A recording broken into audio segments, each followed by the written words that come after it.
James. Yeah, I'm not sure about that one. Could have actually had a bomb plant there. What's on the site now? Like, you know, at the end of the day, you've got to realize, if you're there, you're gambling. Yeah, that's your entire round. You sent 4A in the bomb B. Like, you know, yes, you can go and stick it and get shot. That's part of the risk. Like, if you're playing around the plant, play for the plant, I would say. But whatever, it doesn't matter. They have money, and it's still there for VP. Definitely trying to overcomplicate it in these last couple of rounds for this T side, and that could be the death of them if that continues. Perfecto has pushed up on B, but playing the smoke, Kicker is aware of the possibility, and he won't let him get away with anything early on. Grenade goes too deep. Perfecto will now play around the smoke as it begins to fade. And he's still got a one-on-one here. Flash is good, though, and Kicker's going to take him down. Still a man inside of the B site. That is simple. Not a man you want to mess with. James going to have to smoke the Molotov and just get out of this position. Leaving Ivy now, or at least one of them is. Sanji's going to hang around for a little bit longer. This is a good start for VP. Where do they go with the man advantage, though?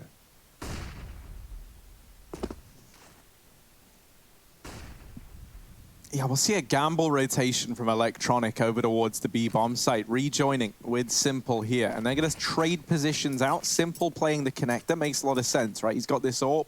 He can rotate very, very quickly between either bomb site and still be useful.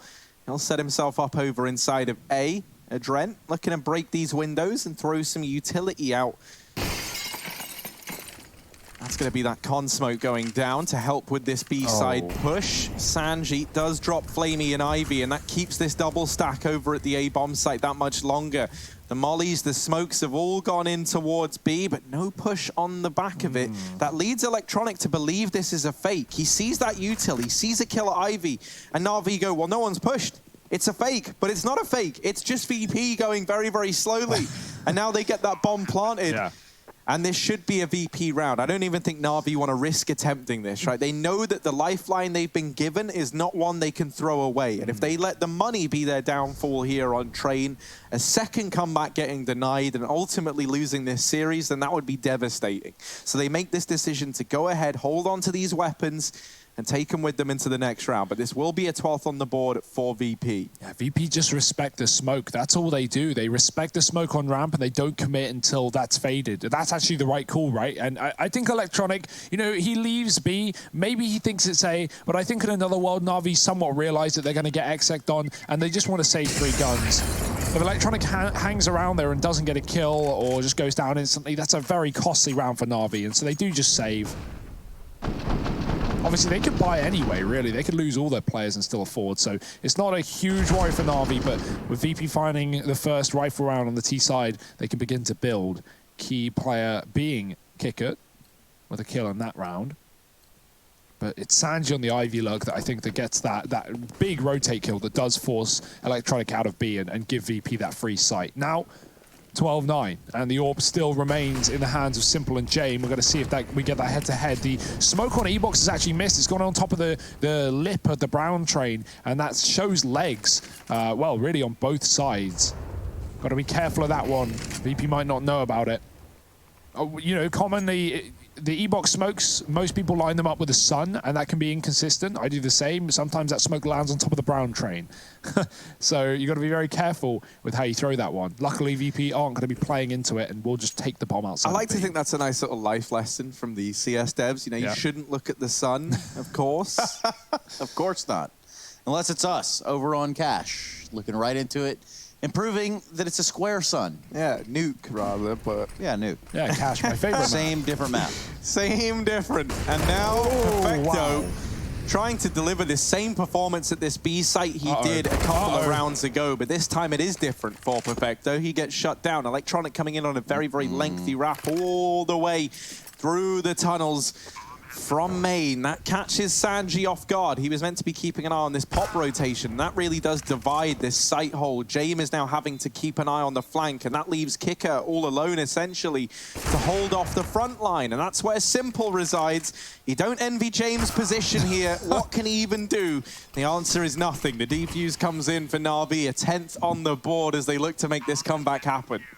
Yeah, it's just Simple as well. I love that. Na'Vi just waiting for Simple to die at least or win the round. You know, those are the two options really for Simple. And he's just going to push in and kill 3 players on that AWP. You love to see it. Finding form for Na'Vi. Finding 10, most importantly, and building into this game, as they did Inferno. It was a little bit too late that Na'Vi came alive in that map. A 15-8 scoreline. They make 13 rounds, but they still lose it. This one I would just love closer. to see a change of pace from VP. Yeah, fast round. And this is something that they don't really ever do, especially not on a map like Train. You know, it is very much just these slow plays. But I feel like everyone knows VP as this very patient team. How else do you catch Na'Vi off guard if not going fast, right? I get wanting to play your own game. I get having faith in your system. But right now, that system isn't giving you the same results it was in that first half.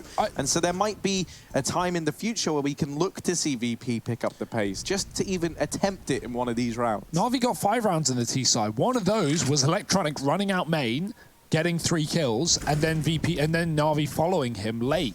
You know, like, you just do that. Set up a spawn player. Set up Buster or Kicker to run into the site with a sandwich smoke, with an E-box smoke, and with a torrent of flashes. And if they can get a kill or 2, even if they get traded, it's going to provide huge opportunities and openings for VP. Because Train can feel like if you don't take a fight in the opening 30 seconds, you get into a spot like this, getting that first kill on the T side can be so hard because Na'Vi just don't have to give it to you. Look at it. Adren's trying to find one. Na'Vi are just jiggling and playing for info. They're double stacked B. They're prepared for wherever VP go right now. The AWP's watching Ivy, or one is at least. And yeah, Flamey on that as well. So VP running out of time. 30 seconds. They've not done anything in this round. And Na'Vi haven't really adjusted the setup. 3-2 and 20 seconds. VP, is this going to work out? Yeah, this is essentially like playing the start of the round, but now with 20 seconds left. They just full on commit to the A site. They try and get out, but there's already rotations here for Na'Vi. And this one's fallen apart for VP. Sanji is trying to deliver, but there's just no time. And the best thing he can hope for now is that he goes down. And thankfully, Flamey will give him that wish. 11 on the board for Na'Vi. And yeah, I mean, this has always been a VP problem on this map, and on a good few maps, right, where it does just feel like they've become a little too predictable. And me, as like a person, I have a real issue with teams that do things like this, where they kind of wait for a minute and a half, hoping that the other team make a mistake. Now, Na'Vi, as Hugo said, they don't have to fight you, and they're not going to fight you. This isn't a team that's going to give you those freebies, especially not with the precedent you've set of just sitting around. And so what VP are left with is essentially an A rush, the thing that they could have done a minute and a half earlier, or even, you know, 30 seconds sooner to leave them with a minute.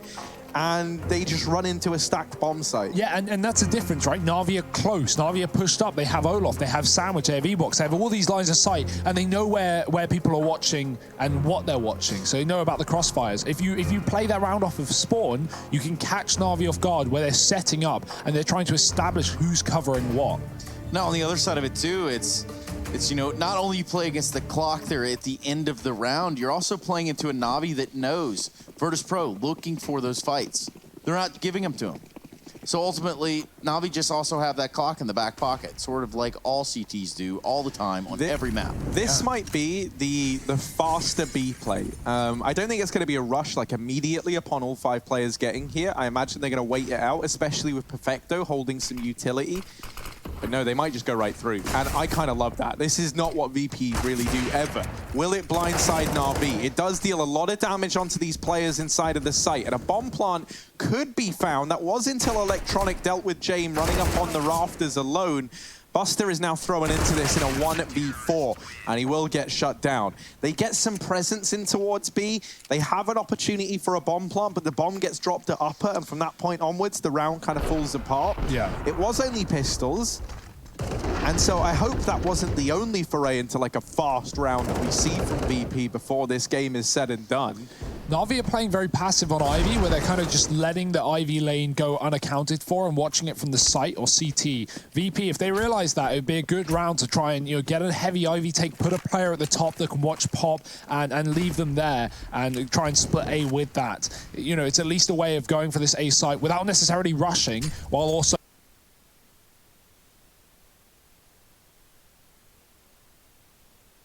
you know, getting good control. Jame flashed out, but he's going to get blinded, and grenades are landing in his face. 12-12 is this key swing round that will put Na'Vi back in the lead. It's been a long time since that point.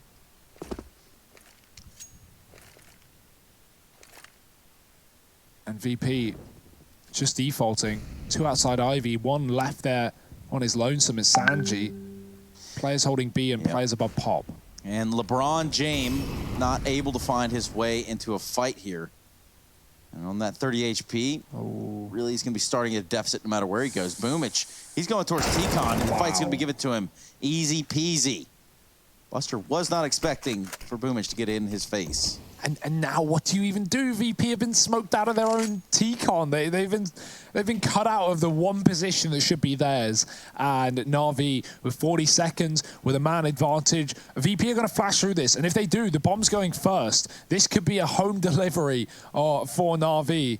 They're not even flashing either. They're just going dry. And Adren's going to go straight down, giving that bomb over.